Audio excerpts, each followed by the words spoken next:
Et bonjour à tous les otaku, on va aujourd'hui faire une petite vidéo de kanji. Ça faisait longtemps. Et oui, c'est important de réviser les kanji, hein. Je vous rappelle, on est sur la version japonaise de Dokkan Battle. Voilà, donc jouez à la version japonaise de Dokkan Battle, comme ça, et vous pourrez, vous voyez par exemple, avoir le Trunks MF et le Zamasu sur les portails. Vous voyez, au lieu de sur la globale, je sais plus qui y a. Euh, mais voilà, vous aurez des bonnes cartes quoi, si vous jouez à la version Jap. Donc pour ça, il faut apprendre le japonais et grâce à ce channel, vous pouvez apprendre le japonais avec Dokkan Battle. Et en plus, utiliser Dokkan Battle pour vous entraîner, voilà, en japonais. Je vous rappelle que vous pouvez voir cette vidéo en plein écran si vous mettez votre téléphone à la verticale.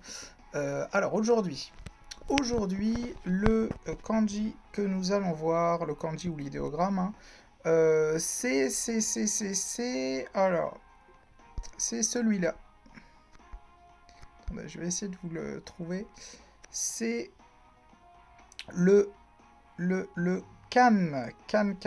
Donc celui-là. Vous voyez ici, juste à côté de... Bon, il est passé. Juste à côté de... Vous savez, on avait vu le hito qui voulait dire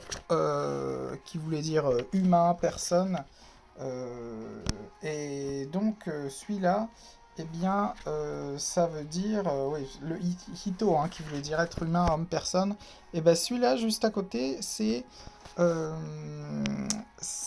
alors, il y a toujours deux prononciations, hein, une chinoise et une japonaise. La chinoise, c'est kan, ken, et la japonaise, aida. Alors, ça veut dire intervalle ou entre. Vous voyez pas grand-chose à voir avec l'être humain, mais bon. Et il y a une autre prononciation japonaise qui est ma, qui veut aussi dire intervalle, entre, mais qui veut aussi dire salle, comme une salle, enfin une pièce, espace ou moment. Voilà. Alors le ma, moi je connais que dans Mamonaku, ce qui veut dire bientôt. Après, avec les lectures chinoises, il y en a plusieurs. Il y a Jikan, Jikan ça veut dire l'heure. Hein. Il y a Chukan qui veut dire milieu. Et bien sûr Ningen, hein, Ningen qui veut dire être humain, homme. Voilà, les deux qui sont ici, qui viennent de passer. Voilà, donc retenez bien ça, retenez bien le sens, hein, même si vous ne... y a plusieurs façons en fait d'apprendre les idéogrammes. Déjà, il y a le sens, ensuite il y a la prononciation. Donc retenez déjà le sens, comme ça si vous le voyez, vous saurez qu'est-ce que ça veut dire. Et ensuite la prononciation, si vous vous sentez prêt.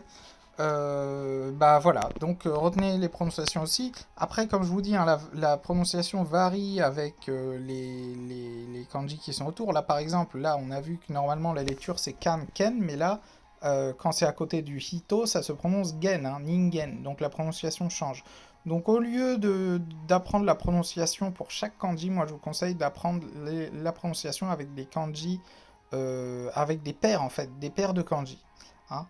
Voilà, donc par exemple celui-là, là, en plus vous avez vu Hito déjà, donc là ça fait Ningen, ça veut dire être humain, voilà. Et oui, parce que je vous rappelle que Cell donc est le leader de la catégorie. Attendez, que je dise pas de bêtises. Jinzo Ningen, ouais, Jinzo Ningen, donc la catégorie Cyborg et la catégorie Arc-Cell. Donc il a deux leads, vous voyez. Voilà. Voilà, donc, je vais refaire hein, des vidéos, vous inquiétez pas. Je vais refaire des vidéos. Un kanji, une vidéo, c'est le principe. Et puis, si vous voulez vraiment comprendre vraiment le japonais, dans quelle que soit la situation, en fait, bah, il y a 2000 kanji. Hein, il faut savoir lire 2000 kanji. Voilà. Après, là, on se concentre surtout sur la lecture. Hein. Après, il y a, comme je vous ai dit, donc il y a le sens, il y a la prononciation. donc la lecture, mais après il y a aussi l'écriture. Donc si vous voulez écrire, c'est encore autre chose. Là, il faut s'entraîner. Il faut prendre un stylo et une feuille papier et s'entraîner à faire des lignes et des lignes comme quand j'étais à la fac. Voilà, bon, ça, c'est, il n'y a pas trop, enfin, à part si vous êtes, voilà, hein, vous voulez vraiment faire quelque chose de spécial avec ça. Sinon, même maintenant, à l'heure actuelle, avec les téléphones portables, les ordinateurs, il y a moyen de, vous savez, il n'y a plus besoin d'écrire hein, les kanji. Donc, vous tapez juste les hiragana katakana et il vous sélectionne le kanji que vous voulez. Donc, bon, voilà, il y a plein de façons en fait d'utiliser et d'apprendre les kanji. Là, on se focus juste sur la compréhension et la lecture. Voilà, donc restez motivés, les otaku. Et puis, bah, moi, je vous dis à une prochaine vidéo. Prochaine vidéo qui sera peut-être, je sais pas si je vais invoquer sur le portail légendaire. Je sais pas. On verra, on verra.